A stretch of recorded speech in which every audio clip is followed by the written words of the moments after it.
গাহৰিৰ দানা ৰেডি কৰিছোঁ। ইয়াতে ভাত আছিলে, এইখিনি ভাতখিনি মিলাই তাৰ লগতে ভুচিটো ৰাইচ পলিচটো মিলাই দিছোঁ। এয়া চাওক ৰাইচ পলিচ, ইয়াত ভাত আছিলে, কালি এখন খানা হৈছিলে, তাত ভাত থাকি গ'ল। আৰু ইয়াৰে ভাতখিনি আনি তাত জমা কৰি থৈছোঁ। আৰু এতিয়া এইখিনি ৰাইচ পলিচ কৰি দিছোঁ। ৰাইচ পলিচটো মিলাই ল'ম ধুনীয়াকৈ। দানা ৰেডি কৰি আছোঁ। এতিয়া মই গাহৰিক দানা দিব লাগিব। দেখুৱাই দিছোঁ দানাখিনি। দানা ৰেডি হৈ আছে বৰ্তমান, ধৰি লওক ভাতখিনিতো সিজাই আছে। আৰু ইয়াতে ৰাইচ পলিচটো মিলাই দিম আৰু গাহৰিক দানাটো ৰাতিপুৱা বেলা দি দিম। এতিয়া মই এনেদৰেই গাহৰিক দানা খুৱাই আছোঁ। চাওক আপোনালোকেও গাহৰি পোহাবিলাকেতো জানেই চাগে কেনেকৈ গাহৰিক দানা খুৱাব লাগে, কেনেকৈ গাহৰিয়ে ডাঙৰ দীঘল গাহৰি পালন কৰিব লাগে, সকলোৱে জানেই গাহৰি পোহাবিলাকে। তো এয়া ৰেডি কৰি আছোঁ গাহৰি দানাটো।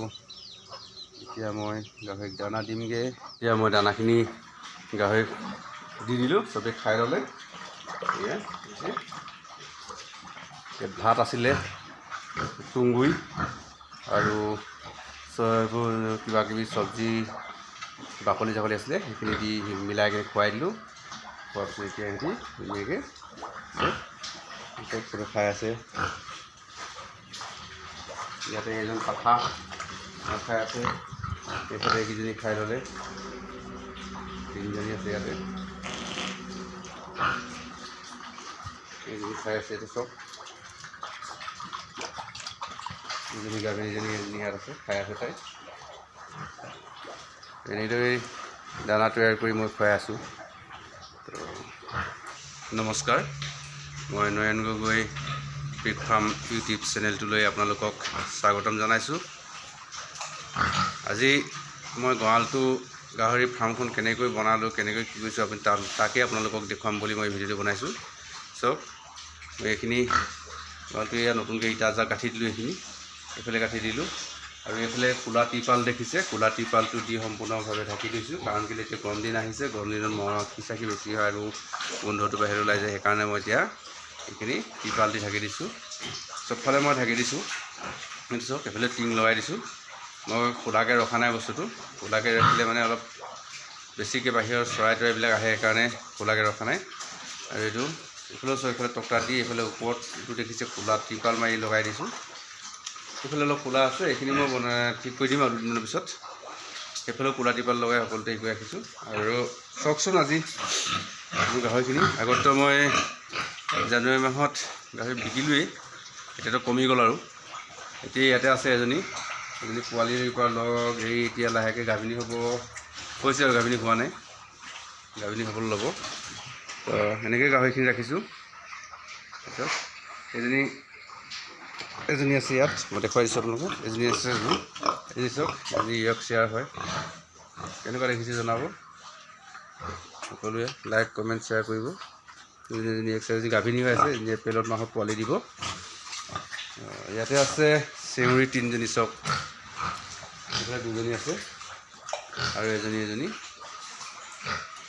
তো এনেদৰেই ফাৰ্মখন কৰি আছোঁ। আপোনালোকেও ফাৰ্মখন চাফ চিকুণকৈ ৰাখিব, সদায় ফাৰ্ম চাফ চিকুণকৈ ৰাখিলে ভাল হয়। ইয়াতে আছে, মই আৰু দেখুৱাইছোঁ চাওক, ইয়াত আছে এটা খাচী আছে আৰু এজনী মাইকী চেউৰী আছে, আৰু দুটা পোৱালি আছে, ঘৰৰ পোৱালি আছিলে, ৰাখি থৈছোঁ। দুটা মতা পোৱালি হৈ খাচী কৰিম এতিয়া। খাচী কৰাৰ পিছত সিহঁতক মাংসৰ কাৰণে ৰাখিম। তো বন্ধুসকল, আপোনালোকে গাহৰি ফাৰ্মখন যথেষ্ট চফা চিকুণকৈ ৰাখে আৰু চাফ চিকুণ কৰি আপোনালোকে পটাচ মাৰিবলৈ নাপাহৰিব। ইয়াতে মই আৰু এটা কথা কওঁ বন্ধুসকলক, আপোনালোকক জনাওঁ যে গাহৰি প্ৰথম শীতত দিয়াৰ সময়খিনি সদায় মনত ৰাখিব। এজনী চেউৰী গাহৰি প্ৰথম অৱস্থাত শীত আহিছে বুলি ভাবি আপোনালোকে বেছি খৰধৰ নকৰিব। কাৰণ কেলৈ, গাহৰিজনী বয়সটো চাব। এজনী গাহৰি শীত যেতিয়া আহে, গাভিনী হ'ব বিচাৰে, গাহৰিজনী প্ৰায় 8 মাহ 7 মাহ এনেকুৱাতে গাভিনী হৈছে। গাহৰিজনী ডাঙৰ হ'ল বুলি আপোনালোকে ভয় নকৰিব যে এজনী গাভিনী নহ'ব বুলি। আৰু গাহৰি যেতিয়া গাভিনী সময়ত আপোনালোকে এটাই লক্ষ্য কৰিব, গাহৰিজনীক পিঠিত লাহেকৈ হাতখন দি হেঁচা মাৰি চাব। যদি তাই ৰখি দিয়ে তেতিয়াহ'লে গম পাব যে তাই গাভিনী হ'বলৈ সম্পূৰ্ণ হৈছে। আৰু যদি তাই ৰখি নিদিয়ে তেতিয়াহ'লে গম পাব যে তাই সম্পূৰ্ণ গাভিনী হ'ব সম্পূৰ্ণ উপযোগী হোৱা নাই। তো সেইকাৰণে গাহৰি গাভিনী হ'ব সময়ত আপোনালোকে সদায় লক্ষ্য কৰিব। আমাৰ মানুহে সাধাৰণতে ভাবে যে গাহৰিৰ যেতিয়া গাভিনী হ'বৰ সময়ত পিছফালত ইউৰিনটো যেতিয়া ৰঙা হৈ গোলপীয়া হৈ ফুলি যায় তেতিয়াই ভাবে যে গাহৰিজনীয়ে গাভিনী ল'বই বুলি ভাবে। কিন্তু প্ৰথম অৱস্থাত নলয়। আপোনালোকে লক্ষ্য কৰিব যে প্ৰথম অৱস্থাত গাহৰিজনী গাখীৰকেইটা যিকেইটা নিপুলকেইটা থাকে, নিপুলকেইটা ডাঙৰ হৈছে নাই। যেতিয়া পোৱালি গাখীৰ খাবৰ সময়ত যেনেকৈ পোৱালিখিনি গাখীৰ নিপুলকেইটা ডাঙৰ হৈ যায়, তেনেকৈ যেতিয়া ডাঙৰ হৈ যাব অলপ তেতিয়া আপোনালোকে গম পাব যে গাহৰিজনী ঘাই ল'ব। সেইকাৰণে আপোনালোকে গাহৰিজনী অকল ইউৰিনটো যে পিংক কালাৰ হৈ গৈছে গাহৰিজনী গাভিনী হ'ব বিচাৰিছে বুলি নাভাবিব। গাহৰিজনী আৰু প্ৰথম অৱস্থাতে তাইক আপোনালোকে গাভিনী কৰাই নিদিব। চাব লাগে অলপ, তাইৰ বয়সটো চাব লাগে। অকল ওজনটো চাই তাইক গাভিনী কৰাব লাগে বুলি নহয়।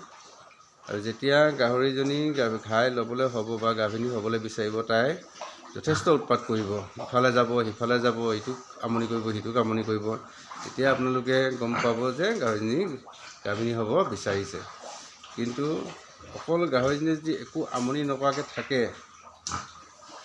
ইউৰিনটো অকল পিংক কালাৰ হৈ যায় বুলি আপোনালোকে গাভিনী হ'ব বুলি ভাবিব, সেইটো নহয়। গাহৰিজনী লক্ষণখিনি চাব, তাই কেনেকুৱা কৰি আছে, উৎপাত কৰিছে নাই। যদি গাভিনী হ'বলৈ সম্পূৰ্ণ সময় হৈছে, উপযোগী হৈছে, তেতিয়া তাই উৎপাত কৰিব। গঁৰালৰ ইফালৰ পৰা সিফালে, সিফালৰ পৰা সিফালে ঘূৰি ফুৰিব, দানা খাবলৈ মন নকৰিব। এনেদৰেই এইবিলাক লক্ষণ আপোনালোকে চাব। আৰু বন্ধুসকল, ভিডিঅ'টো বেছি দীঘলীয়া নকৰোঁ, আজিলৈ ইমানতে সামৰণি মাৰিছোঁ। আৰু পিছত যিমানখিনি পাৰোঁ মই আপোনালোকক জনাবলৈ চেষ্টা কৰিম। আৰু ইয়াতে যদি মই জনাওঁতে কিবা ভুল হৈছে সেইখিনি আপোনালোকে নিজে অলপ শুধৰাই মেলি ল'ব আৰু মোক ভুল নুবুজিব। আৰু শেষত যিসকল বন্ধু মোৰ চেনেলটো নতুনকৈ চাইছে বা পাইছে তেওঁলোকে ছাবস্ক্ৰাইব কৰি ল'ব, লাইক কৰিবলৈ নাপাহৰিব, কমেণ্ট কৰিব। যথাসময়ত মই যেতিয়া সুবিধা পাওঁ তেতিয়া মই ৰিপ্লাই দিম কমেণ্টৰ। আজিলৈ ইমানতে সামৰিছোঁ। ধন্যবাদ।